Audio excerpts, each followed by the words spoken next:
Bien, donc l'exposé suivant est par Stéphane Lavallée qui va donner, je pense, notre point de vue, hein, plus directement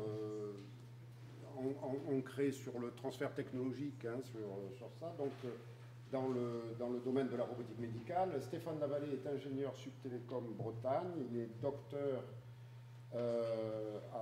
de l'université Joseph Fourier, donc en 1989.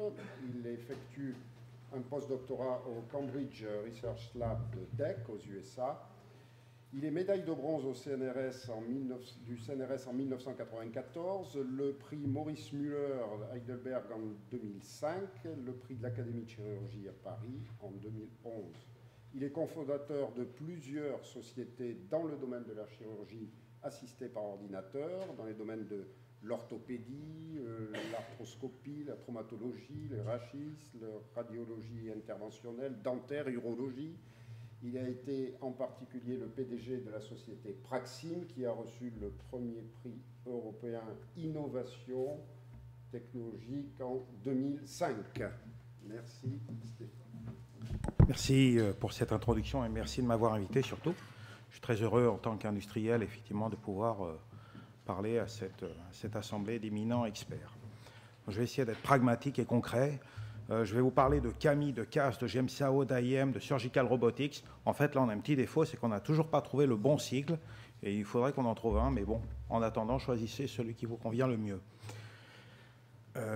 J'ai été chercheur, je travaille tous les jours avec des cliniciens, mais je suis aujourd'hui industriel depuis à peu près 15 ans et je crois beaucoup à la production des collaborations de ce triptyque industrie, recherche, clinique.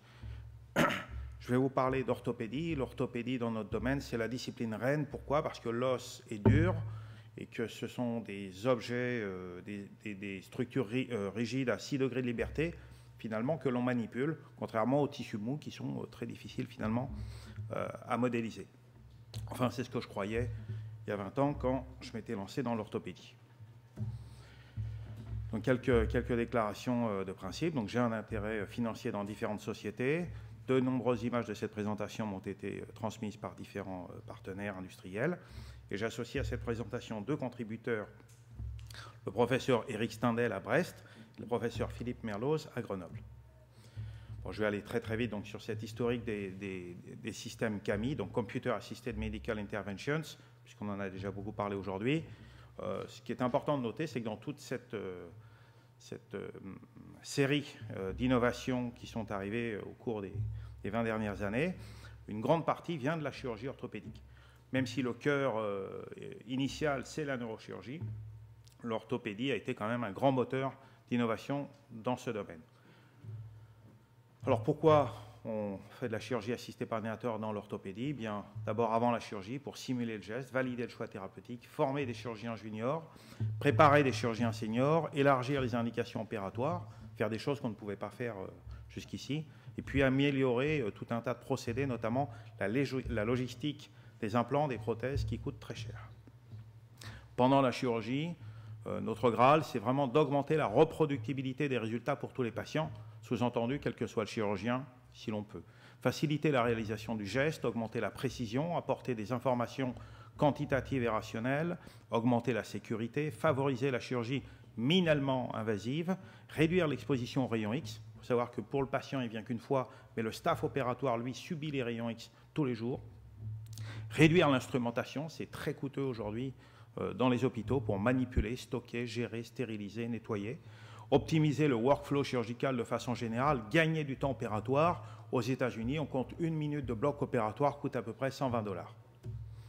Après la chirurgie, diminuer la durée d'hospitalisation, bien sûr, accélérer le retour à la vie sociale, augmenter les taux de succès, augmenter la durée de vie des implants, puisque les patients vivent de plus en plus longtemps, diminuer la morbidité de chacun des gestes, obtenir une preuve légale du geste réalisé, obtenir notamment un compte-rendu qui va être stocké pour chaque patient, un compte-rendu numérique, et bien sûr, permettre des analyses de données à l'issue de tout ça. Et de façon générale, réduire les taux de révision, favoriser évaluation et recherche, c'est vraiment des conséquences importantes de tous ces outils. Promouvoir également une formation avec des outils intelligents, puissants. Proposer aussi des outils qui vont permettre de faire tourner le business des établissements de santé, donc leur offrir des outils de marketing. Ça fait partie du système économique, qu'on le veuille ou non. Proposer aussi des outils de marketing aux fabricants qui vont pouvoir ainsi se distinguer, se différencier. Et j'insiste sur la réduction des coûts de stockage qui sont exorbitants, qui représentent plusieurs milliards dans le domaine de l'orthopédie. Donc un bénéfice socio-économique à grande échelle. Alors, allons directement sur les systèmes et techniques qui existent dans notre domaine de la chirurgie orthopédique. Il existe 3 catégories de systèmes, vous les avez déjà un petit peu entrevus au cours de cette journée. Il y a les systèmes de navigation qui permettent de repérer avec des caméras principalement, mais il existe d'autres systèmes, des trackers qui sont des palpeurs ou bien des structures montées sur des os, donc des structures rigides. Ces systèmes sont à peu près similaires. Ils ont été développés par différents industriels au cours des 15 dernières années. Une technique, je vais revenir dessus en détail tout à l'heure, qui est revenue à la mode il y a 3-4 ans, qui consiste à faire des guides patients spécifiques, donc des guides chirurgicaux qui sont ces petits objets en plastique qui contiennent par exemple des plans de coupe qui vont s'adapter parfaitement à la géométrie de chaque patient. Ils sont construits par des systèmes comme du prototypage rapide en additif à l'issue d'un examen d'imagerie. Donc sur l'imagerie, vous planifiez, vous envoyez le résultat de votre planning à un centre de traitement qui va ensuite fabriquer un guide chirurgical pour ce patient-là. Ensuite, ce guide va être reçu dans l'hôpital, dans le bloc opératoire. Le chirurgien n'aura plus qu'à le poser sur la structure osseuse et ça va faire un système d'emboîtement parfaitement reproductible. Et comme par miracle, bien sûr, votre plan de coupe sera là où vous l'avez planifié. Donc vous n'avez plus à ce moment-là qu'à couper et à suivre le pointillé, si je puis dire. Je vais y revenir. Et puis la 3e catégorie de systèmes, ce sont les systèmes robotiques dont on a parlé aujourd'hui.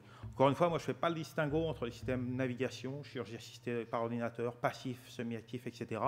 À la sortie, il s'agit de faire des instruments pour le chirurgien qui lui-même est responsable face à son patient.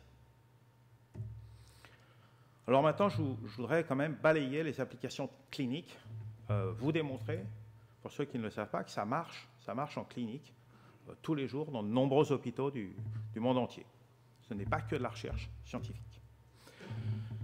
On va commencer par la prothèse totale de genou. Dans l'orthopédie, c'est l'indication reine, c'est le plus grand marché, et puis surtout, c'est actuellement le plus grand besoin. Vous voyez ces courbes prodigieuses, qui sont des prédictions faites par certains analystes sur le nombre de prothèses de genoux, les perspectives à venir sur les 30 ans à venir. Là, donc ça, c'est 500 000, on va passer à 1 million, 1,5 million, 2 millions, etc. On arrivera à 3,5 millions en 2030 par an uniquement aux États-Unis. Dans le monde, vous multipliez entre 2 et 3 pour avoir les chiffres, mais avec évidemment l'émergence de nouveaux pays puissants, ces chiffres vont encore sans doute augmenter à l'échelle mondiale. Et si vous regardez maintenant le taux de révision qui est prédit, c'est-à-dire au bout d'un certain temps, la prothèse ne fonctionne plus, il faut la changer. Elle a été usée. Il y a eu un défaut quelque part. Donc c'est en général 10 à 15 ans pour une prothèse de genou, parfois un petit peu plus. Donc comme les patients vivent de plus en plus longtemps et qui sont souvent opérés donc relativement jeunes, les taux de révision augmentent considérablement. Et là, les courbes sont vraiment également prodigieuses. Donc il y a un véritable enjeu économique, un véritable problème de santé. Il faut s'y intéresser. On ne peut pas rester avec les technologies utilisées à l'heure actuelle avec simplement une instrumentation qui est purement mécanique et qui date à peu près d'il y a 30 ou 40 ans. Donc les objectifs spécifiques, je crois que je vais détailler cette application, puis les autres j'irai plus vite, consiste à aligner, à mettre une prothèse. Donc la prothèse de genou, c'est cet objet-là. Donc il y a une prothèse ici qui va aller sur la partie basse du fémur, et puis cette partie-là qui va aller sur le tibia. Je n'ai pas mis la prothèse rotulienne ici pour simplifier, mais en réalité il y a un troisième composant qu'on met ou qu'on ne met pas en option. Et le but, c'est d'arriver à optimiser un certain nombre de critères, principalement géométriques, de telle sorte que lorsque la prothèse sera mise en place, eh bien, le centre de la hanche H, le centre du genou K et le centre de la cheville A seront alignés. Donc l'angle HK fera 180 degrés.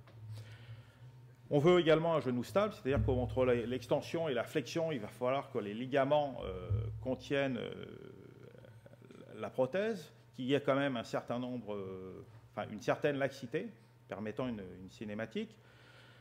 Et puis enfin, le troisième objectif, c'est de simplifier l'instrumentation. C'est les objectifs principaux, il y en a bien d'autres. Donc les systèmes, aujourd'hui, ce sont des systèmes de navigation avec des caméras qui repèrent des trackers que l'on monte sur chacun des os. Donc on met des petites broches, en général de 3 mm dans chacun des deux os. Ça, c'est le fémur, ça, c'est le tibia.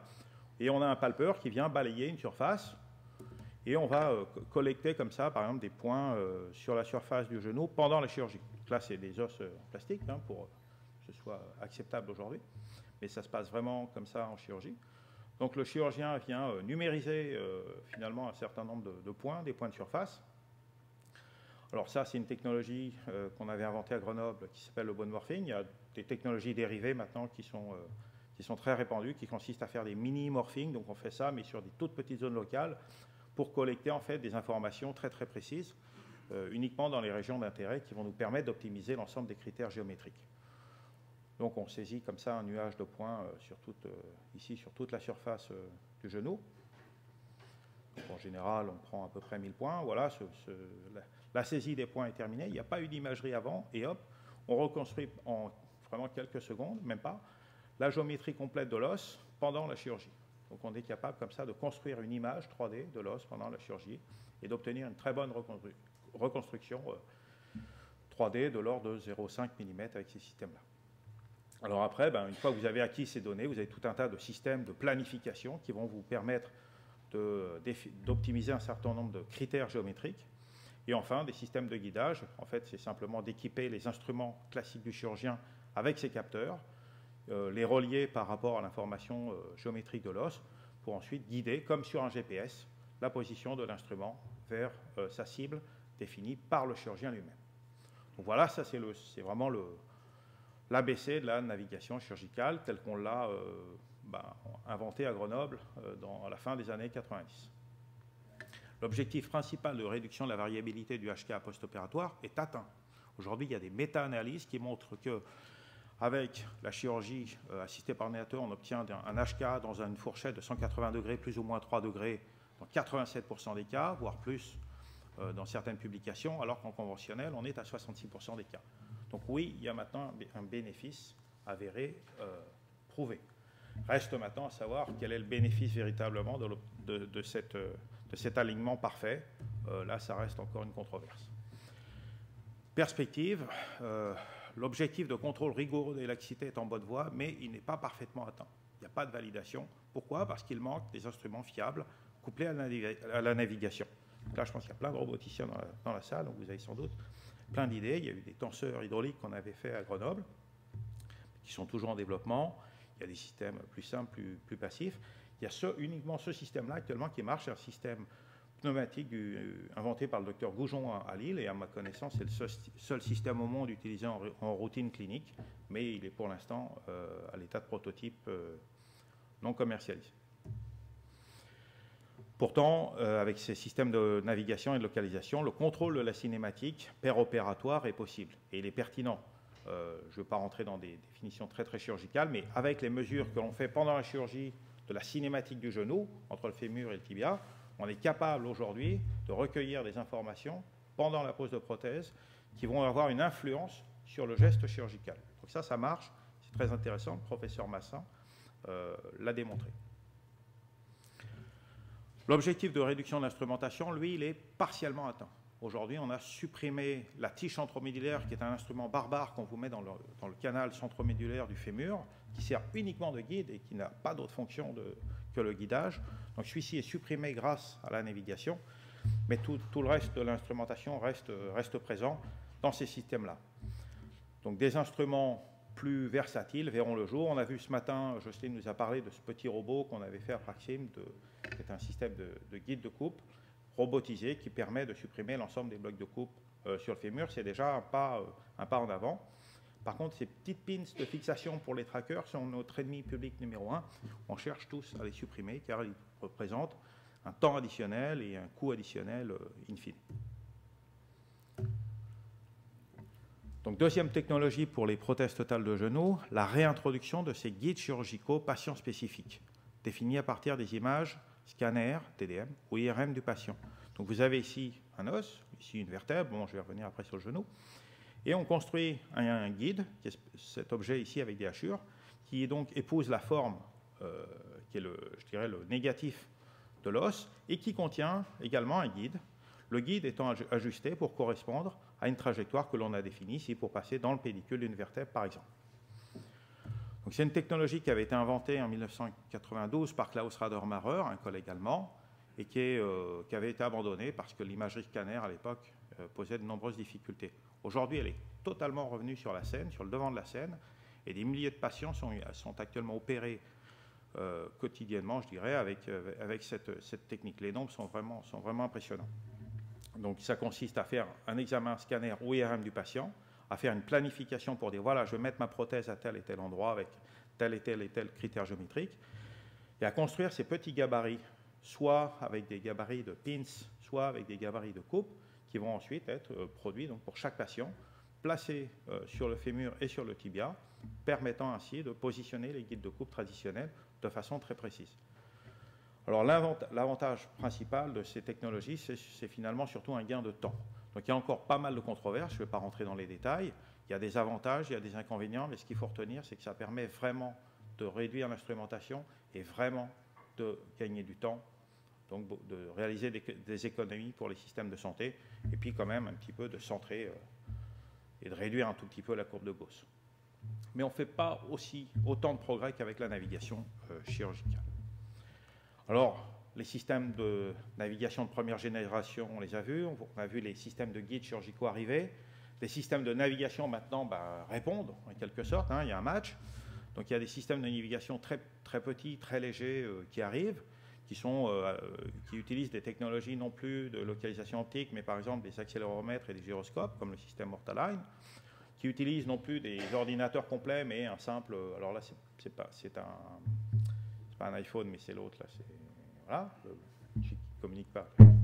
Bref, on va dire un iPhone pour faire simple. Donc, vous opérez vraiment avec un iPhone comme ordinateur principal, et c'est aujourd'hui utilisé en routine clinique. Alors, bien sûr, les guides patients spécifiques vont répondre. Il y a des projets en cours, etc., etc. Il y aura bien sûr des progrès. Il y a pas mal de choses qui sont dans les cartons actuellement des industriels. Je dois dire qu'il y a surtout des travaux chez les industriels plutôt que dans les laboratoires, finalement, dans cette discipline. Donc, c'est un appel. En conclusion de la navigation de la prothèse totale de genou, elle est aujourd'hui validée cliniquement sur son assistance par ordinateur, sur des bases solides, la réduction de la variabilité du HKA, qui était vraiment un objectif il y a 15 ans. Mais elle offre encore un très grand potentiel d'amélioration avec des systèmes plus petits, des instruments performants, simples, une rapidité d'utilisation qui n'est pas encore tout à fait au rendez-vous, sauf avec les guides patients spécifiques. Et puis, bien sûr, on cherche à améliorer véritablement la chirurgie, le résultat post-opératoire en s'intéressant à des critères additionnels, notamment sur la rotule, qui est actuellement totalement négligée, qui est pourtant source de douleurs post-opératoires non négligeables. D'autres paramètres tels que le contrôle de la rotation tibiale et de la cinématique complète, encore une fois, pour optimiser la fonction post-opératoire du patient. Et puis des systèmes plus accessibles financièrement. Donc les critères d'optimisation sont encore assez mal définis pour estimer finalement... Alors vous avez 3 solides plus une série de tailles pour chaque objet, donc vous avez 21 paramètres de pose. Ce n'est pas un système simple. Un très bon chirurgien aujourd'hui, il optimise ces 21 paramètres tout seul dans sa tête. En parallèle, il faut suivre attentivement la validation des guides patients spécifiques. Et puis, quelle est la place de la robotique, active ou haptique, dans le domaine de la prothèse totale de genou? Ça reste encore une question ouverte. Voilà, donc j'ai détaillé une application sur la prothèse totale de genou. Je vais balayer très très rapidement l'ensemble des autres applications sans les commenter par manque de temps. Donc, la prothèse unicompartimentale, c'est une prothèse plus petite, mais c'est la même chose sur le genou. On a aujourd'hui des résultats, donc ça marche, il y a des technologies qui évoluent, et il y a ce système dont on a beaucoup parlé aujourd'hui, qui est le système haptique Mako-Rio, qui marche, qui fait, on peut le dire, un carton aux États-Unis. J'en profite quand même pour passer une petite vidéo d'1 minute pour expliquer quand même comment ça marche. On a vu ça vraiment un peu succinctement, je crois que c'est important. Aujourd'hui, c'est dans la chirurgie orthopédique, le intuitif surgical de notre domaine sur le plan marketing, sur le plan business. Donc c'est une réussite commerciale. Aujourd'hui, la société est capitalisée en bourse plus d'1 milliard de dollars alors qu'ils en sont qu'au début. Donc l'idée, l'astuce, bien sûr, de ce système, c'est de s'intéresser à des prothèses donc unicompartimentales, donc des prothèses petites, donc pour une usure précoce, donc pour des patients de plus en plus jeunes. Vous n'attendez pas d'avoir l'ensemble de votre cartilage détruit dans ce cas-là. Bon, c'est quand même une indication assez restreinte hein, par rapport à la prothèse totale de genou. Mais pour certains patients, on peut se contenter de poser uniquement une prothèse unicompartimentale, en gros d'un seul côté, là où il y a l'usure principale. Je simplifie. Hein. Et le robot donc, est utilisé par l'opérateur, donc ce n'est pas un robot actif, c'est bien l'opérateur qui tient le robot. Le robot est contraint pour rester sur les zones que le chirurgien a lui-même planifiées par rapport à l'imagerie 3D préopératoire. Et vous voyez, vous avez un fit parfait sur cette animation. Mais moi, je l'ai vu en chirurgie, ça se passe quand même vraiment pas mal. Ça ne se passe pas aussi vite, mais ça se passe pas mal.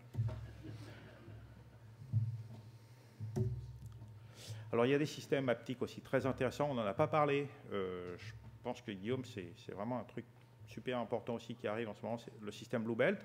Donc, c'est un système qui est localisé dans l'espace avec un tracking de navigation et qui a un seul degré de liberté, mais qui est donc traqué en temps réel. Et finalement, avec un seul degré de liberté, mais activé à très haut débit, très haute fréquence, vous pouvez réaliser également des formes complexes. Donc, c'est un petit peu le concurrent du Mako Rio, mais avec un seul axe. Donc, très, très simple. Donc, Acrobot, on en a parlé. Les ostéotibiales, je ne vais pas les détailler, c'est une autre indication sur laquelle les systèmes de navigation donnent également de très bons résultats, donc ça marche. Le ligament croisé antérieur du genou, c'est également un système, une indication très intéressante pour la navigation, parce qu'il y a des problèmes très difficiles finalement à résoudre, et l'isométrie, des critères de laxité, etc., ont été optimisés. Il y a des publications dans des journaux américains faits par des chirurgiens français qui sont sortis, qui montrent que ça marche.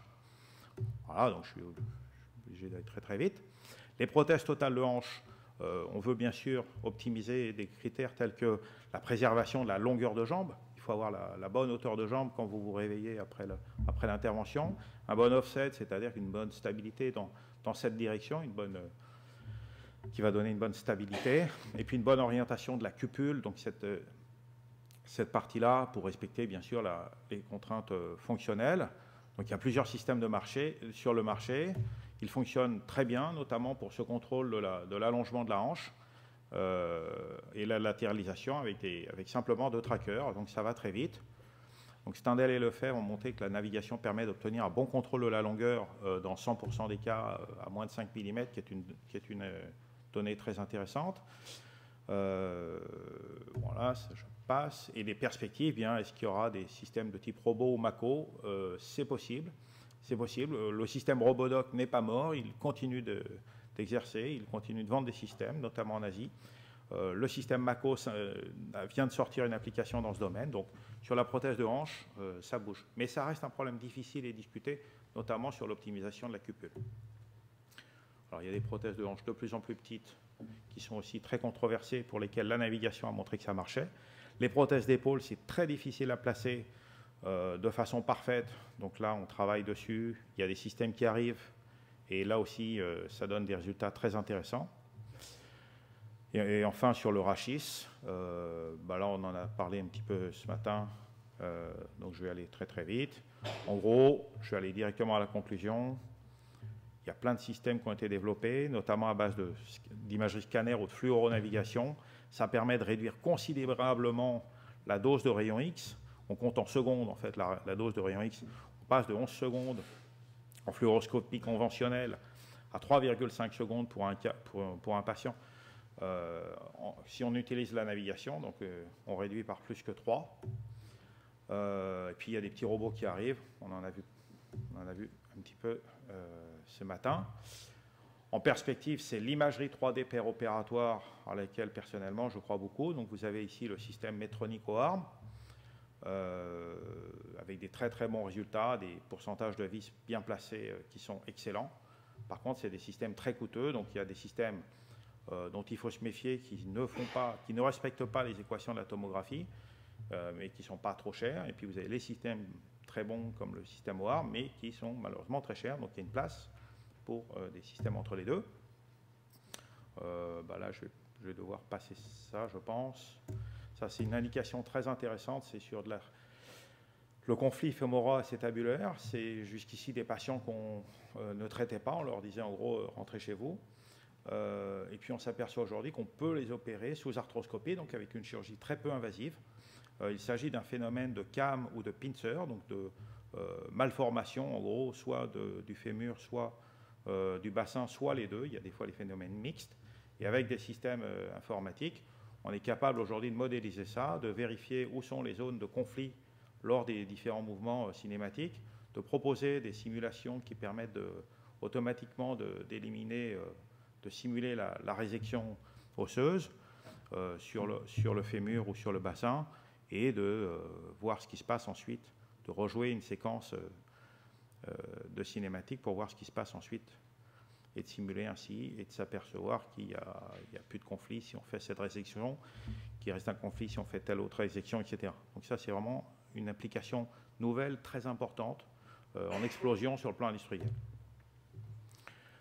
En traumatologie, il y a des systèmes très très intéressants dédiés qui marchent, qui sont utilisés maintenant en routine, qui permettent de verrouiller un clou avec des vis au travers. Là, vous voyez, il faut viser un trou qui est derrière la peau. Et il y a des tout petits trous, mais c'est très difficile à viser. Voilà.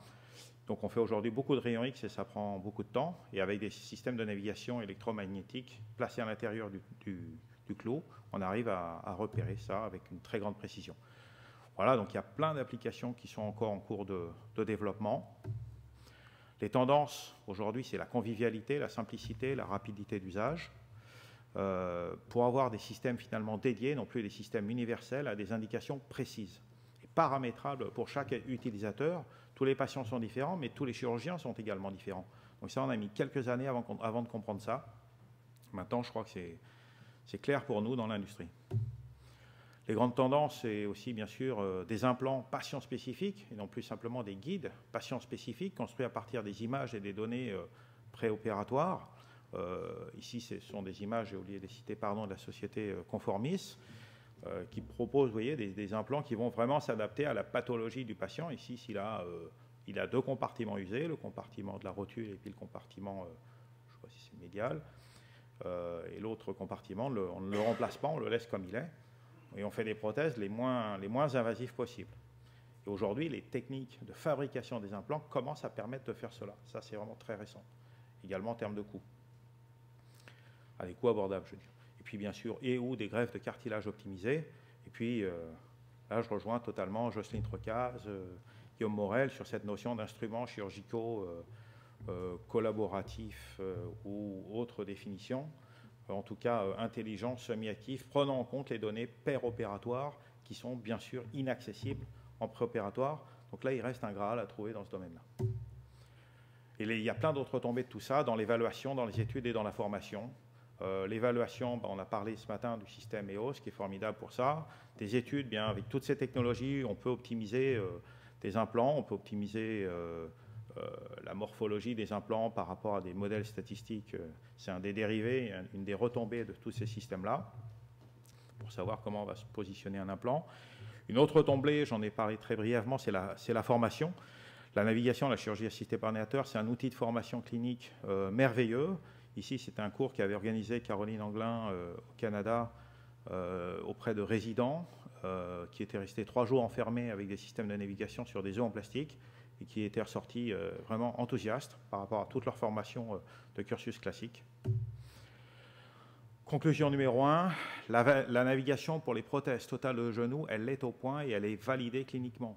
Certains auteurs, comme James Steele, démontrent même un gain de temps avec la navigation. Pourtant, seulement 3 à 5% des chirurgiens orthopédistes l'utilisent dans le monde. Les systèmes vont encore s'améliorer très prochainement, plus petits, intégrés, plus simples, destinés à tous. La navigation a également démontré des bénéfices dans de multiples indications. La prothèse unie, les ostéotomies tibiales, le ligament croisé antérieur du genou, les prothèses de hanche, la chirurgie de l'épaule et du rachis. Mais la relative complexité de ces systèmes ralentit considérablement leur adoption. le champ des bénéfices que l'on perçoit est immense. Et la persévérance sera payante. Ça fait 25 ans que je fais ce métier, et je crois que je le ferai encore 25 ans, j'espère. Des évolutions technologiques intéressantes sont à suivre de près. Systèmes de navigation légers, des gabarits de coupe individualisés, les instruments intelligents, l'imagerie 3D préopératoire, les robots haptiques et les implants patients spécifiques. Sur le plan clinique et scientifique, l'optimisation des gestes orthopédiques sur l'os est en passe d'être résolue par ces systèmes CAMI. On a encore tous ces problèmes en gros d'ergonomie à résoudre, mais les grands concepts sont là. Par contre, les défis de demain concernent l'optimisation de la gestion des tissus mous. Et c'est là que moi je pensais que ce serait beaucoup plus facile que ça il y a 20 ans quand je me suis lancé dans l'orthopédie. Je croyais que c'était la chirurgie du dur, pas du tout. C'est aussi la chirurgie des parties molles, des ligaments, des tendons et des muscles. Aujourd'hui, c'est ça le combat. Pour réduire le traumatisme et aller vers une chirurgie MIS d'une part, mais surtout pour optimiser la fonction post-opératoire. Les patients sont opérés de plus en plus jeunes. Ils ne veulent pas seulement avoir une réduction de la douleur, ils veulent également une augmentation de leur mobilité et retourner faire leur activité comme c'était il y a quelques années. Leur activité normale, voire mieux pour certains. Dernier point, discussion, donc le modèle économique. On a vu que très peu de gens utilisent finalement ces systèmes alors qu'ils marchent très bien. Pourquoi? On a un problème économique. Le système Da Vinci, lui, a réussi à contrer ça par des arguments marketing. Donc aujourd'hui, c'est une société qui est très successful sur le plan économique. Leur valeur boursière est astronomique. Par contre, dans tous les autres secteurs, c'est difficile. Pourquoi? Parce que les gens vendent des implants, X euros, et tout ce qui est technologie assistée par ordinateur, finalement, c'est un coût. Et il n'y a personne pour payer. Donc, il faut enlever les Y euros, il faut quelqu'un qui paye. Alors, un coup, c'est le fabricant d'implants, un coup, parce qu'il est bien, un coup, c'est le chirurgien, parce qu'il est fou, et sinon, faut les donner, et ça nous freine considérablement. Donc, on veut bien sûr aller vers un autre business model, il faut à tout prix valoriser toutes ces technologies. Comment? Il y a 3 solutions, soit par un marketing patient plus fort, soit en réalisant des ventes d'équipements. C'est un business qui revient aujourd'hui, le capital equipment, par rapport à des business de vente de produits consommables. Pourquoi? En utilisant les arguments principaux de la réduction du temps opératoire, de la réduction de la stérilisation des boîtes d'instruments, de la réduction des rayons X pour le personnel. Bon sang, c'est quand même pas rien. Et puis, il y a des impacts, bien sûr, légaux. Demain, ça sera, je pense, indispensable d'avoir ce compte-rendu opératoire informatisé. Et puis, pour les aspects marketing pour l'établissement. Enfin, un remboursement spécifique en fonction du service médical rendu est absolument nécessaire. Aujourd'hui, c'est assez difficile de l'obtenir. Il y a des portes qui s'ouvrent. En France, ça s'ouvre un peu. Aux États-Unis, ça s'ouvre un petit peu. Mais ça reste un combat. Je pense que sur ce dernier point, qui est vraiment le grand combat, la balle est un petit peu dans notre camp. Je crois qu'aujourd'hui, on n'a pas su créer encore assez d'enthousiasme sur les utilisateurs parce que nos systèmes sont encore un petit peu trop compliqués, un petit peu trop lourds, un petit peu trop difficiles d'utilisation, un peu trop gourmands. Donc je pense que la nouvelle génération de ces systèmes qui est en train d'arriver, plus conviviaux, plus simples, plus faciles, plus efficaces, va ressusciter de l'enthousiasme pour nous permettre d'obtenir ce remboursement. Puis après, bien sûr, ces stratégies dépendent des pays. En France, une stratégie de marketing patient est totalement prohibée si derrière il y a un remboursement qui arrive par la sécurité sociale. Donc, puis en plus, c'est pas de bon ton, voilà, ça se fait pas. Donc c'est un handicap qu'on a dans notre pays. Par contre, les Américains n'ont pas ce problème-là. Voilà, et je terminerai par une dernière diapositive vous disant que voilà, tout ça, ça marche et il y a un vrai courant industriel. On a vu aujourd'hui toute la journée des très beaux travaux de laboratoire. Moi, je peux vous dire que depuis très peu de temps, 5-6 ans, vous avez une flambée de sociétés françaises, toutes consacrées à la robotique chirurgicale et chirurgie assistée par ordinateur, qui s'est lancée dans ce domaine-là, alors avec des variantes et des thèmes différentes. Et en 2011, aujourd'hui, j'ai compté à peu près, j'ai recensé, et merci à tous ceux qui m'ont aidé. J'ai fait même une mise à jour ce midi avec l'équipe de Strasbourg. On a plus de 160 personnes impliquées. Donc c'est en général les ingénieurs, hein, c'est très très peu des techniciens, donc 160, 170 cadres supérieurs qui sont maintenant plein temps dans ce domaine. Et là, c'est très récent. Donc c'est une vraie bombe, c'est une nouvelle filière française en croissance rapide. Donc on est sur la bonne voie. Merci de votre attention. Merci.